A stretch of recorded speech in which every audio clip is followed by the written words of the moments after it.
So let's kind of wrap this up and let's talk about unfinished business, because this was a short, brief 40-day, may not have felt like that, but it was a 40-day legislative session, and I know that there were a lot of things that you were working on that didn't quite get through, and a lot of things that you supported, and there's still work to be done on some other bills. So can you talk a little bit about that? And I want to, put this under unfinished business, because it's stuff that we want to continue to work on, right? Just because we weren't able to get it through in this session, I don't want anybody to believe that we're just going to let these fall back. But I think a good point, though, is that for some of these things, you were at least part of the conversation, or even got the conversation started. Right. So the first one are the gun safety bills, right? And so we had a number of them that were stuck in committee. HB 10 was one of them, and this was one to ban assault weapons. Another one to ban bump stocks was also stuck in committee. We just could not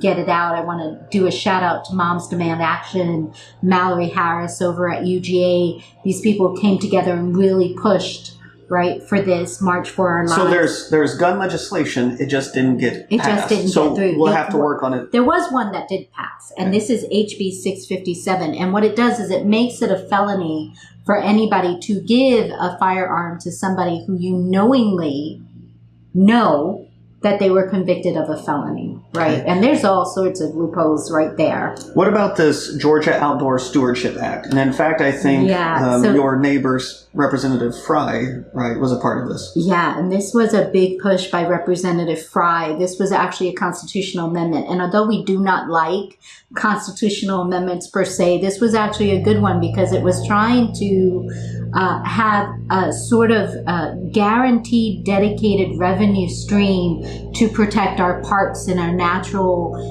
environments and streams, keep the streams clean and things like that. So this was an important bill.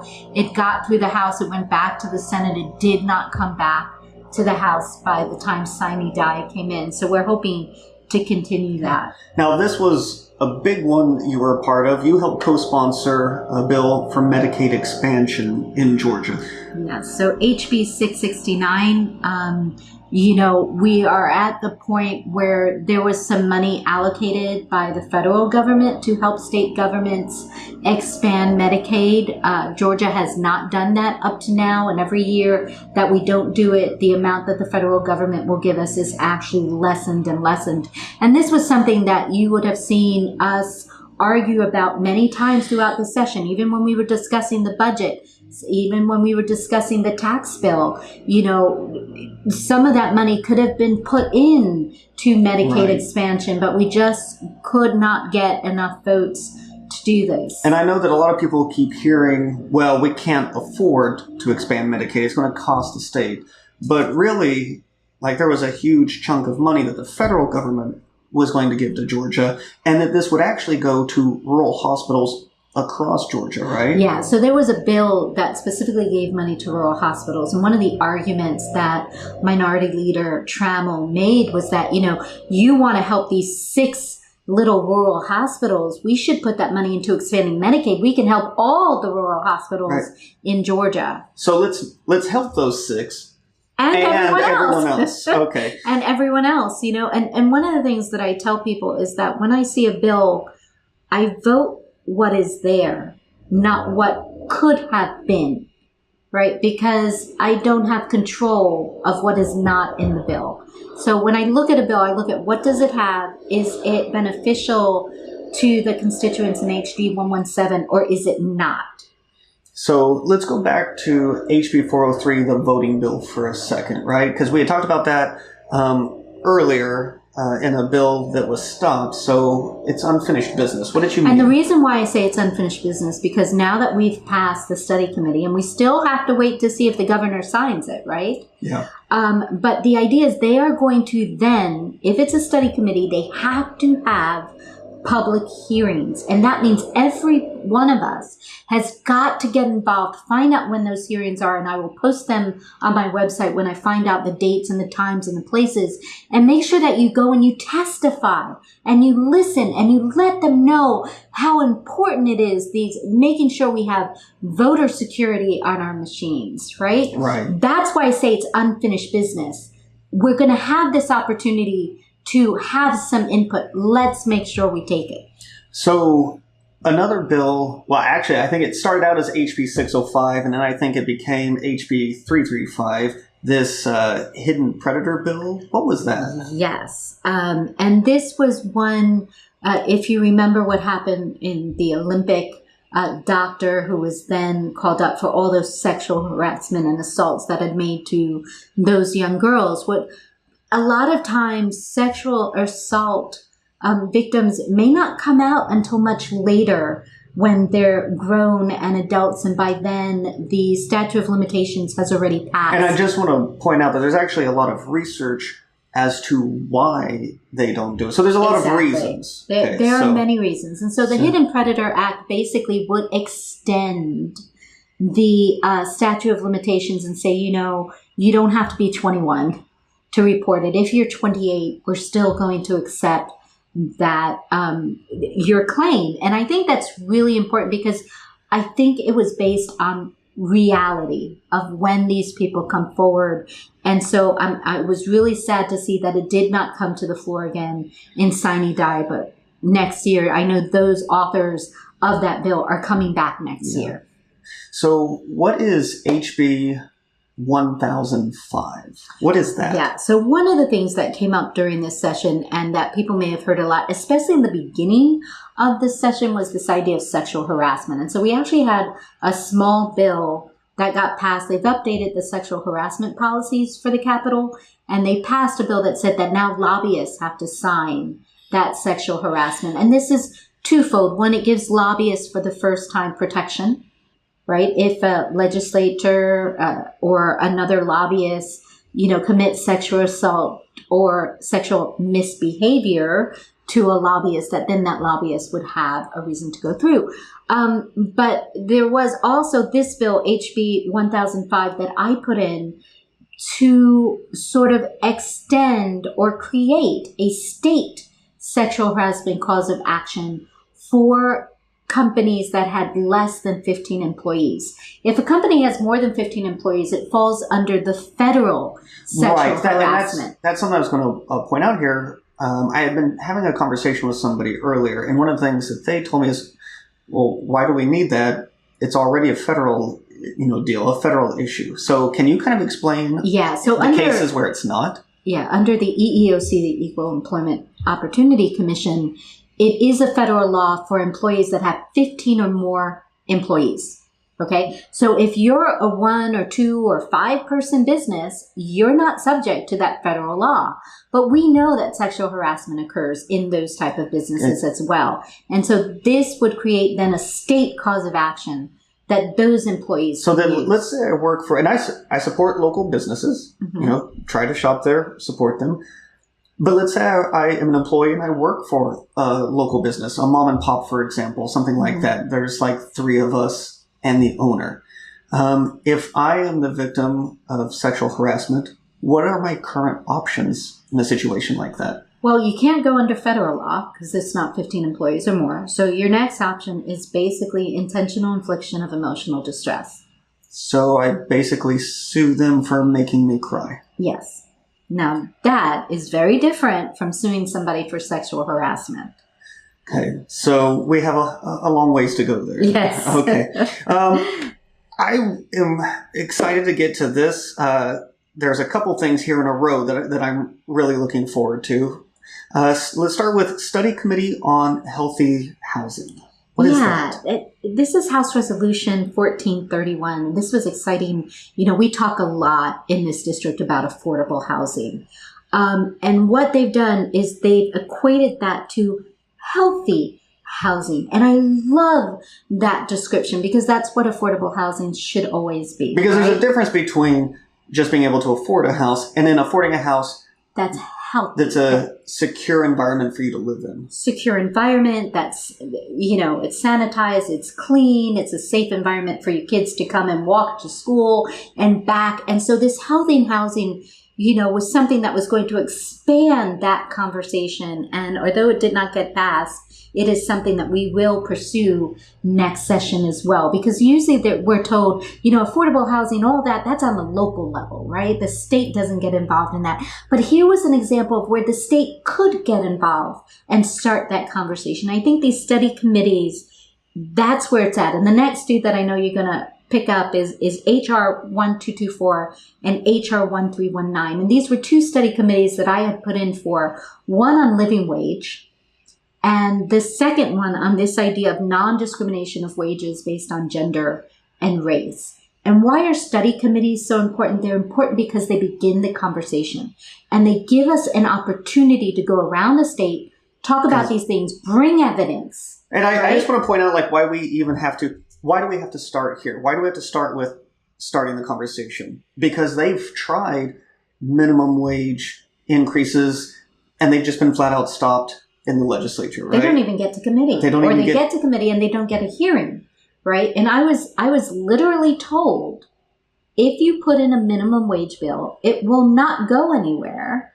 You have a better chance putting in a study committee. Well, and in fact, you were promised a committee. I was you were promised a hearing, right? You were promised yes. a hearing, and we had individuals lined up to testify, right? We did. Jobs with Justice, Southern Law, of human Georgia rights, budget policy. Georgia budget policy. We had all of these people ready, and they canceled the hearing at the last minute. Right. But I think one thing that we should point out, I know we had a living wage forum that you held, but Georgia's minimum wage is $5.15. There are tens of thousands of people who actually receive that as part of their pay. And if the U.S. minimum wage kept up with inflation, it'd be 11, but it's currently only $7.25 an hour. So definitely an issue that needs to be discussed. And it does, because it affects everything else in our lives, doesn't it? What about, you mentioned the second one, which is the discrimination in pay based on race.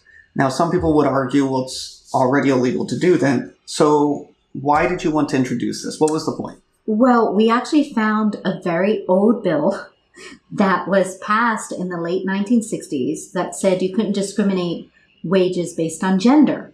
And this was during a time that, the feminist movement was really going forward. There was the talk about passing the ERA, or the Equal Rights Amendment. And I said, well, why? This is never really enforced. We need to enforce it. But in order to bring it back, I had to add something else to it. And I said, let's add race, because we don't talk about discrimination of wages based on race. For example, if you're an African American or a Latino, the studies show that you are going to be paid much less. And I think that's an important point, because I think we all take for granted, we all think, well, it's already law, it's already illegal to do that. But just because it's illegal to do that, the reality is it's still happening. Yeah, right? I mean, this bill was in the late 60s. You're talking about over 50 years, and it's not being enforced.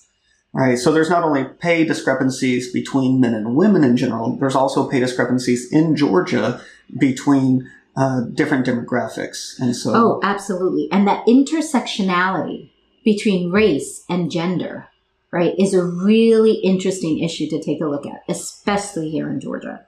So I want to ask you about the hate crimes bill as well. What happened there?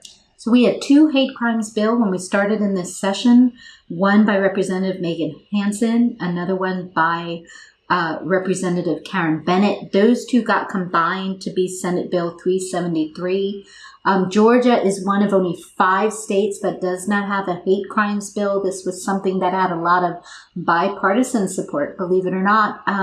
We just could not get it out of Senate committee. So it died for this session, but it's something that definitely we plan on bringing back. As with, the living wage and the non-discrimination, I've been working a lot with the Working Families Caucus at the Capitol. And so these are things that we will bring back as a caucus. So as we're wrapping up here, I've got to ask you this, because I've learned quite a bit about the legislative process, how things work.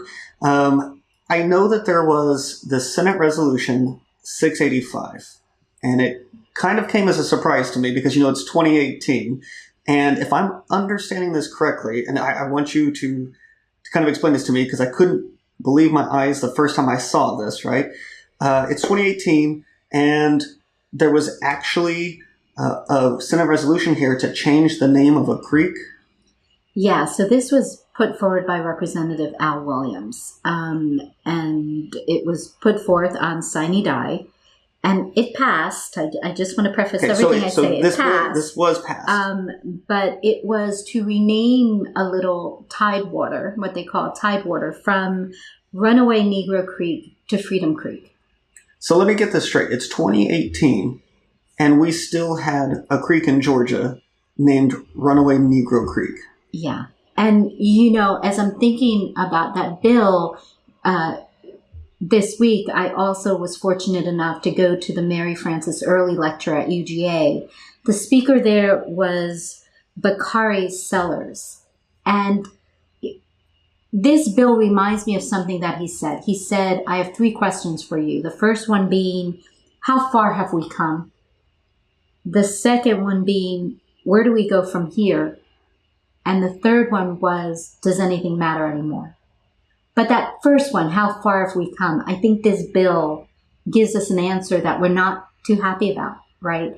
Because we've made progress, but we still have so much work to do if in 2018 we still have to rename these creeks. Now, the good news is it was passed. It was renamed to Freedom Creek. But the bad news is it's 2018. And we had to rename it. Like, we had to go through that process because it wasn't already changed. Exactly. Yeah, and that's just one small example of some of the things that we have to do, right? But I think that small example also shows how important it is to have the right representation in our government. Because if we don't have, women representation, if we don't have African American representation, if we don't have Latinos and Asians and Muslims and other minority representation, then we are going to continue to have these bills showing up in 2030 and 2050 and along, the whole history of Georgia. And I think that emphasizes how important and what a difference we do make. Does anything matter anymore? I'm going to answer that. Absolutely, it does. It does. Voting matters. Voting matters. Yeah. Everything we do matters. Having me at the Capitol, being able to make these votes for these bills or to speak up against in opposition of these bills, it matters. So in the closing final moments here, do you have anything that you'd like to say to constituents? Do you have anything that you would like to say as like your final thoughts on the legislative session? I'll just leave it to you to wrap this up. Yeah, so many of them have probably read my blog of the last week, and it sort of starts out, this was the longest week in the quickest time that went through.